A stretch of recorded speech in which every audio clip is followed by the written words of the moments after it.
बैठी है अलग अलग जगहों पे और यहाँ भी सेवादार। तो आप सबको बहुत बहुत आशीर्वाद, जी आयन स्वागत। और आज भैया दूज कह लो, भाई दूज कह लो, जो भी त्योहार है उस सब की मुबारकबाद, बधाई तो हमने सुबह सुबह जब घूम के हटे थे तो आपको बता दी थी। और उसके बाद आज फिर से आपको बहुत बहुत आशीर्वाद कहते हैं, बधाई देते हैं। और यही कि बहन भाई का रिश्ता एक स्वस्थ रिश्ता होना चाहिए। हमारी जो संस्कृति है उसके अकॉर्डिंग भाई बहन की रक्षा के लिए वो रक्षाबंधन का त्योहार भी आता है। तो इसलिए, लेकिन आजकल हम कहते हैं हमारी बेटियां भी कम नहीं, वो भाई की भी रक्षा कर सकती हैं। सो दोनों एक दूसरे के लिए एक स्वस्थ रिश्ता रखते हुए सिर्फ रक्षा ही नहीं करनी बल्कि एक दूसरे को उत्साहित करें, अच्छे कर्मों के लिए प्रेरित करें, आगे बढ़ने के लिए और प्रेरित करें घर में खुशियां लाने के लिए। तो सबको बहुत बहुत आशीर्वाद। सो आज त्योहारों का समय चल रहा है और इस त्योहार में अगर राम नाम ऐड हो जाए, शामिल कर लें आप, तो हमें लगता है खुशियां दुगनी चौगनी हो जाएं।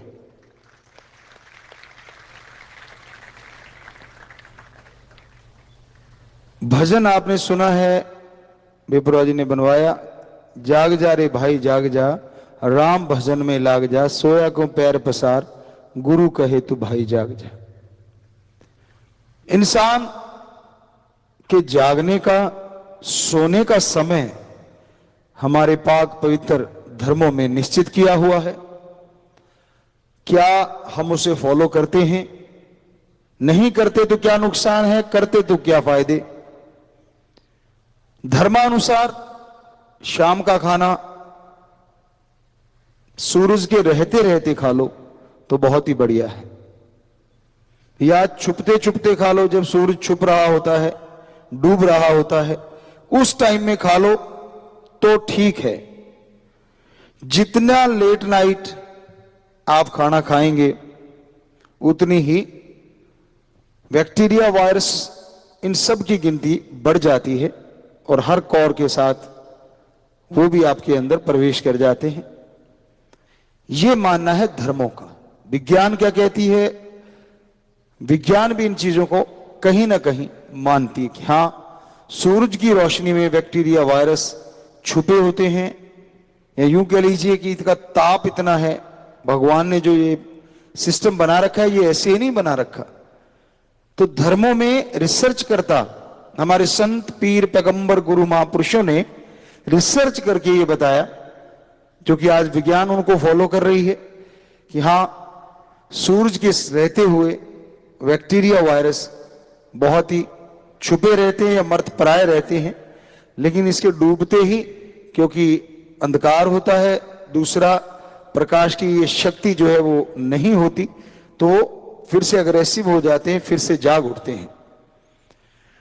तो खाने का समय धर्मानुसार भी, और अगर धर्म की बात करें तो विज्ञान भी कहीं ना कहीं उसे फॉलो कर रही है। तो उस समय खाना खाने में यह फायदा है कि बहुत सारी बीमारियां, बहुत सारी जो टेंशन आपके दिमाग में आ जाती है, हो सकता है सही समय पे खाना खाने में कम हो जाए। और धर्म कहते हैं खाने के 2-2.5 घंटे बाद आपको आधा घंटा सुमरन करना चाहिए। ओम हरि अल्लाह वाहिगुरु गौर खुदा रब की भक्ति इबादत करनी चाहिए। क्यों? क्या सिर्फ भक्ति इबादत के लिए ये ठीक है? जी नहीं, बहुत रहस्य छुपा है इस 2-2.5 घंटे की बात में। मतलब खाने के बाद कम से कम 2-2.5 घंटे आप सोए ना, आपका खाना अच्छे से हजम हो जाए, आप चलते फिरते रहेंगे, घूमते रहेंगे, तो वो समय जल्दी खाना खा लिया, हजम भी हो जाएगा। दूसरा, आधा घंटा सुमरन, वो सुमरन से आपकी भक्ति तो बनेगी लेकिन नींद भी बहुत अच्छी आएगी, बहुत ही बढ़िया आएगी।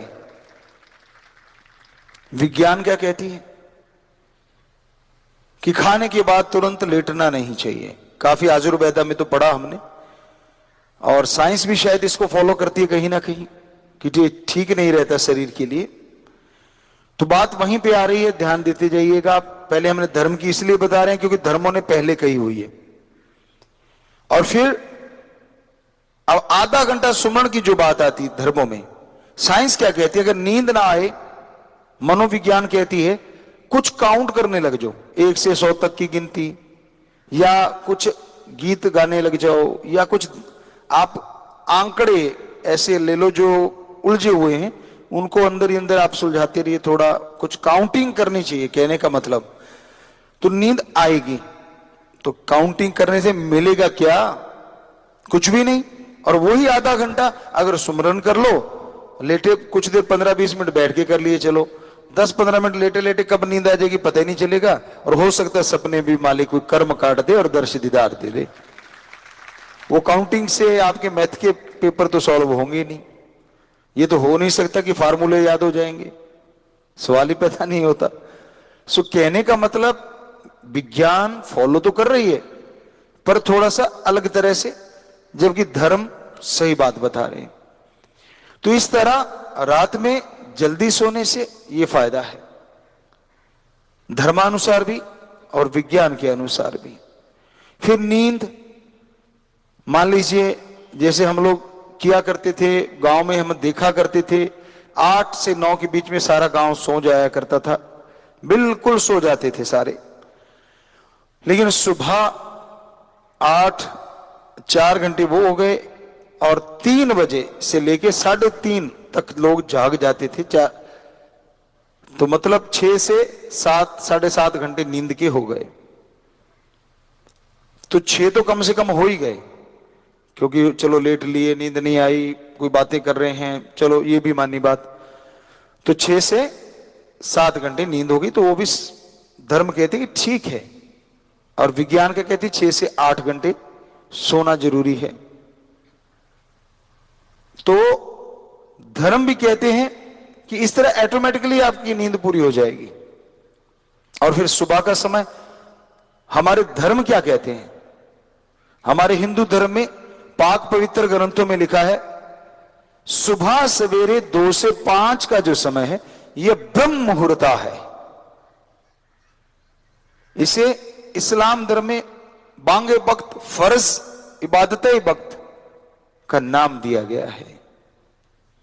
इसे हमारे सिख धर्म में अमृत बेड़ा, और हमारे ईसाई धर्म में the gospel time, the gospel Indian time, early morning between 2 to 5। मतलब वही है, भाषा बदल गई, कहने का अंदाज बदल गया। और नासा साइंस केंद्र विज्ञान क्या कहती है इस चीज को?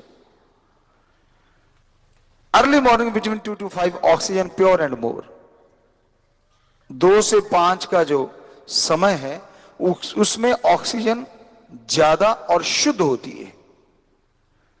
अगर उसमें आप जागते हैं, do the method of meditation, कोई भी शब्द लेके उसको दोहराते हैं, अभ्यास करते हैं, तो आपकी जो टेंशन है, चिंता है, वो भी दूर होगी और आपकी बॉडी स्वस्थ महसूस करेगी अपने आप को। धर्म ने इससे भी बढ़ के कहा हुआ है कि सुबह 2 से जो 5 का समय है इसमें जागो। जब भी आप मान लीजिए 4 बजे जाके चलो, फ्रेश हो लीजिए, थोड़ा घूम लिए, फ्रेश हो लिए, पानी पियो। और पानी पीने के बाद कईयों को कब्जी भी हो जाती है, मुश्किल हो जाती है कि फ्रेश नहीं हो पाते। तो हमारे आयुर्वेदा का एक नुस्खा, चलो अब हमारे ख्याल में आ गया तो आपको बता देते हैं। अगर पॉसिबल हो, जो खा सकते हैं, आप शराब पे पैसे लगा सकते हो आप, उससे सस्ता है। क्योंकि शराब की बोतलें तो काफी महंगी होती होंगी हमें लगता है, क्योंकि हमें तो पता नहीं, क्योंकि बचपन से पी के नहीं देखी। हो सकता है मतलब 200-300 रुपए की तो आती होगी शायद, कम से कम। बाकी तो महंगी तो पूछो मत, वो तो हमें पता है, लेकिन सस्ती से सस्ती भी शायद 200 की तो होती होगी। तो आप क्यों कह रहे हैं हम 200 की होती होगी? आप अंजीर ले लें और रात को पानी में भिगो दें। 2 अंजीर भिगो ली, शाम सी के समय अगर जल्दी सोते हो तो उस टाइम उठने के ऊपर आपके, मतलब वो लगभग लगभग 6 से 8 घंटे भीगी रहे पानी में। अच्छा पानी हो, बढ़िया गिलास, यानी 1 लीटर पानी में या जितना पानी पीना चाहते हो उतने पानी में वो अंजीर भिगो दीजिए। कम से कम 400-500 ml तो होना ही चाहिए। कुछ वो भी खींचेंगी, अंदर ले जाएंगी, सूखी अंजीर जो होती है। अब सुबह उठ के आप वो अंजीर चबा चबा के अच्छे से खाइए और वो पानी ऊपर से पी लीजिए। थोड़ा सा घूमिए और काफी हद तक हमें लगता है कि आपकी जो कब्ज की शिकायत है कुछ एक दिन में ही उड़ जाएगी। क्योंकि धर्म की चर्चा कर रहे हैं तो उसी में आयुर्वेदा भी आता है, तो उसी की चर्चा आ गई। तो आप फ्रेश हो गए, अंजीर के बिना हो जाओ तो बढ़िया है, सिस्टम सही है।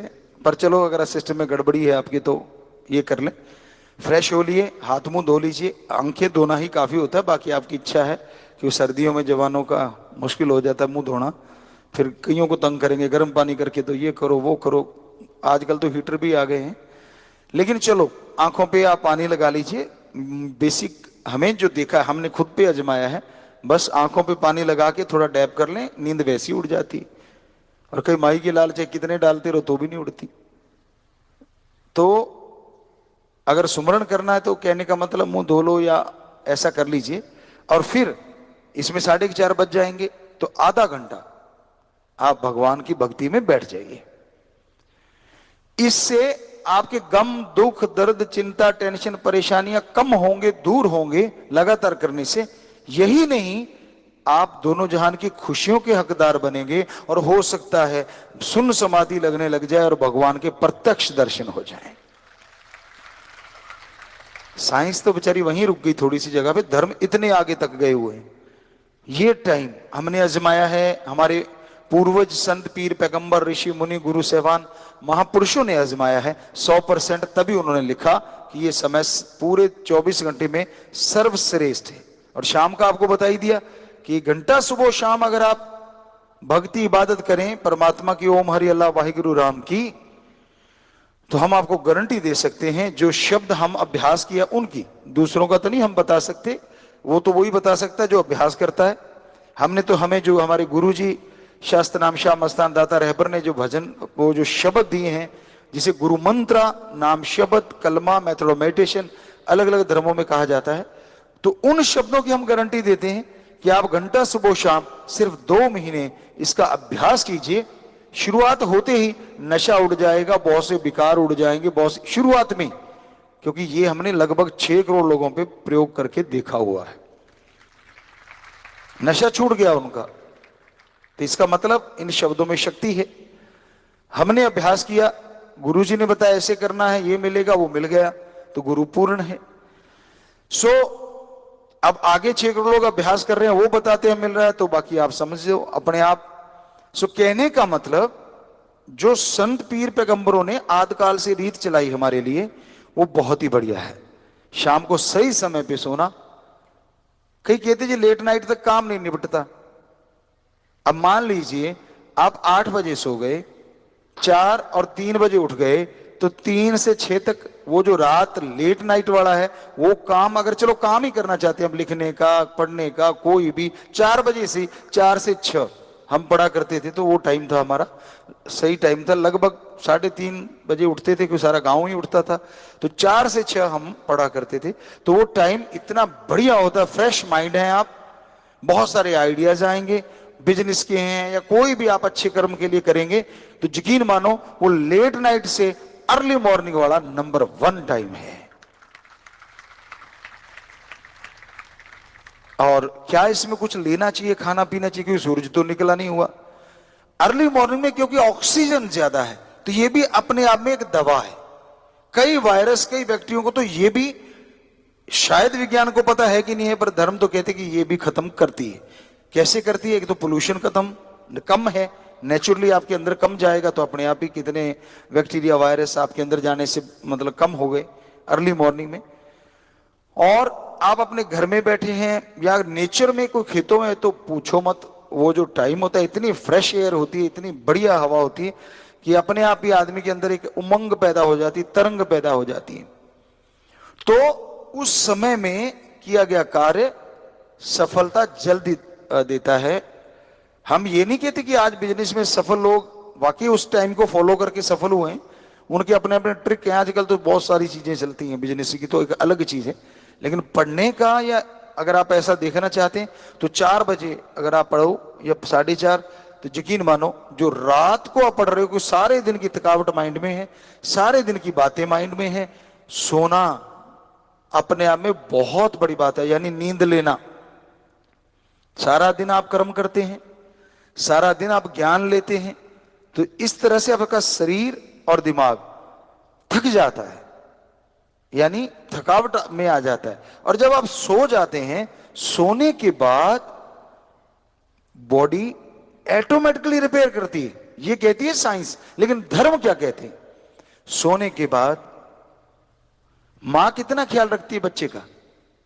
छोटा बच्चा होता है नन्हा सा, आजकल की माता रखती होंगी, हमें नहीं पता। पुराने समय में जो देखा है कि निगाह बच्चे में ही होती है, कहीं सर्दी का मौसम है बिस्तर ना गिल्ला कर लिया हो, कहीं ये ना हो गया हो, कहीं वो ना हो गया हो, ध्यान रहता था।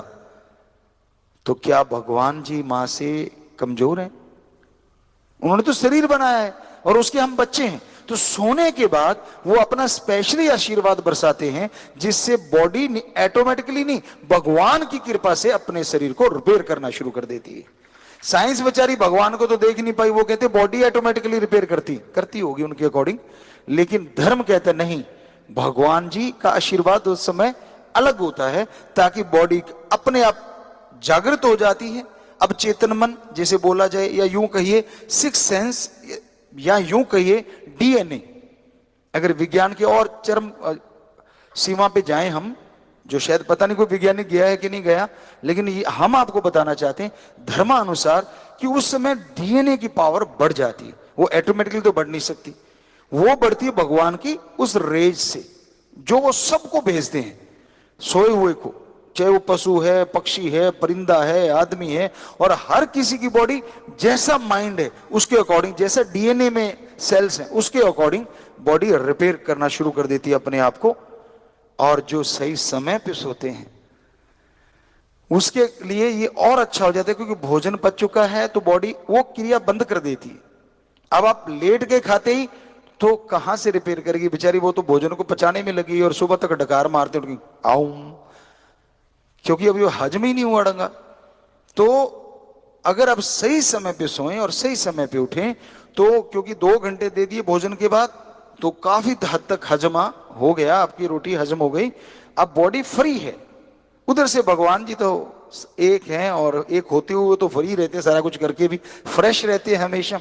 उनके चेहरे पे तो सिकन होती नहीं अगर इंसान के रूप में देखें तो अब क्या होता है, उधर से बॉडी खाली है, सारी जो हमारी इंद्रियां हैं, हमारे जो भी सेंस है हमारे अंदर, जो कि अभी तक साइंटिस्ट वहां तक पहुंचे नहीं, चलो छोटा सीधे शब्दों में डीएनए, तो वो भी तैयार है बिल्कुल, बाकी सारी चीजें छोड़ के कि भाई बॉडी का सारा मैंने इंतजाम कर दिया, थोड़ा सा फ्रेश होके आप बाथरूम वगैरह करके तो सोते ही है ना। पानी ज्यादा पी के नहीं सोना चाहिए, ये ध्यान रखना चाहिए। सोते समय पानी ज्यादा कभी नहीं लेना चाहिए, वो ठीक नहीं होता। कोई भी चीज खा के एकदम से सोना नहीं चाहिए। इस तरह अब आपका डीएनए रेडी है, उसको क्या करना है, यानी अकेला, तो दूसरे शब्दों में उदाहरण के तौर पे जैसे रॉड लगाते हैं ट्यूबलाइट की, तो रॉड लगी हुई है, ट्यूबलाइट तैयार है, बस करंट आने की देर है। तो पावर हाउस से वो करंट आता है, रेज आती हैं, जो आज तक साइंटिस्ट ना पकड़ पाए और शायद ही पकड़ पाए। बहुत बड़े सेंसर लगा लें, कुछ भी कर रहे हैं, लेकिन वो रेज को महसूस कर लेंगे वो सेंसर, लेकिन ये नहीं कि उसको पकड़ लेंगे वो किस तरह की हैं, ये आज तक नहीं हुआ और शायद ही कभी हो। तो वो सोएओं के ऊपर वो रेज आती हैं, वो किरणें आती हैं। अब डीएनए तो तैयार है, वो ट्यूबलाइट तैयार हो गई, वरना ट्यूबलाइट की तारें उखड़ी रहती हैं। कैसे? हजम करने में, ये करने में, वो करने में। ज्यादा अड़ंगा खा के आप सोए हो तो ताजा ताजा, तो सामान आपका फैट बढ़ाने में वो अपने आप ही बढ़ता चला जाता है। डीएनए तो बेचारा उधर लगा, किधर संभालूं, कौन सा सामान किधर जाना चाहिए, इधर जाना चाहिए, इधर जाने, फालतू बड़ा किधर भेजूं, तो सारा काम चलता रहा, माइंड मिलके उसके साथ ये चीजें करता है। लेकिन जब उधर से फ्री हो गए और फारग हो गए और फिर सोए आप, अब डीएनए फ्री है, माइंड भी फ्री है, क्योंकि सोते ही फिर भगवान की वो रेस आनी शुरू होती हैं और सुबह तक आप कहते हैं यार बड़ा मजा आ गया, नींद लेके फ्रेश लग रहा है, चाहे आप राम का नाम लेने वाले हैं या नहीं है। वो क्यों हो गया? क्योंकि सब कुछ फ्री था और बॉडी को जल्दी से उसने रिपेयर कर दिया और आप तरोताजा हो गए। ये है हकीकत धर्मों की। इतनी बड़ी है हमारे धर्मों की महाविज्ञान। हमने पवित्र वेदों में जो पढ़ा, खास करके क्योंकि हमने उन पे काफी रिसर्च किया धर्मों पे, तो उसमें ये चीजें निकल के आई। पवित्र रामायण हो गई, पवित्र गीता हो गई, तो ये पवित्र जो हमारे ग्रंथ हैं जिन पे हमने ज्यादा फोकस किया, क्योंकि बुरा ना मनाए कोई भी सज्जन, यही चीजें हमें बाकी धर्मों में भी मिली, सेम टू सेम, लगभग लगभग भाषा का बदलाव। तो हमें लगा क्यों ना फिर वो चीज ली जाए कि जिसमें शुरुआत में ये चीजें बताई गई, और उसमें भी वो शुरुआत आज आपको पवित्र वेद जगह जगहों पे मिल जाएंगे। पवित्र रामायण कि कोई किसी की रामायण एक मैंने लिख दी, एक तूने लिख दी, एक उसने लिख दी, मेरे वाली में कुछ और है, उसमें कुछ और है, उसमें कुछ और है। बुरा ना मनाना, कोई भी लिखने वाले भाई लेख को अपना अपना नजरिया होता है लेख का, जैसा खुद का नजरिया होता है वैसा लिखता है। हम यहाँ कह रहे हैं कि जो आदि काल वाले ग्रंथ हैं पवित्र, उनको पढ़ के हमने देखा तो उनमें तो जबरदस्त साइंस मिली।